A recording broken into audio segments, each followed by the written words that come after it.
खेसारी लाल यादव एक ऐसे सिंगर और एक्टर्स हैं जो स्टूडेंट के बारे में भी सोचते हैं और उनको भी थोड़ा मोटिवेट और हौसला भरने के लिए गाना बीच बीच में लाया करते हैं। ये तीसरा गाना है स्टूडेंट के लिए जो कि इस बार पूरी तरह से सफल रहेगा और इससे 2 बार पहले भी आया है। हो जाए वो मैट्रिक पास एक और था और इस बार परीक्षा 10 की है।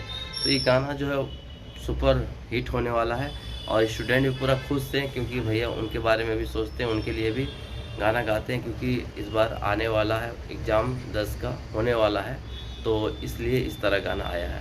आप लोग सपोर्ट करिए, उस गाना को सुनिए, जितने भी स्टूडेंट हैं खेसारी लाल के फैंस, और ज़्यादा से ज़्यादा इस गाना को शेयर करिए।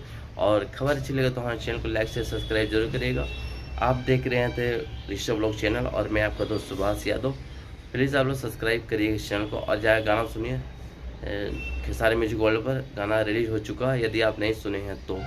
बहुत ही गाना अच्छा है और गाना का क्वालिटी का बात करें तो वो भी बहुत शानदार है। इस गाना को खेसारी लाल यादव और अनुपमा यादव ने गाया है और सपना चौहान और खेसारी लाल का इसमें एक्टिंग आपको दिखेगा और स्टूडेंट को भरपूर इंजॉय करने वाला गाना है, बिना अश्लील गाना है। आप लोग प्यार दुलार दीजिए इस गाना को। जय हिंद, जय भोजपुरी, जय बिहार।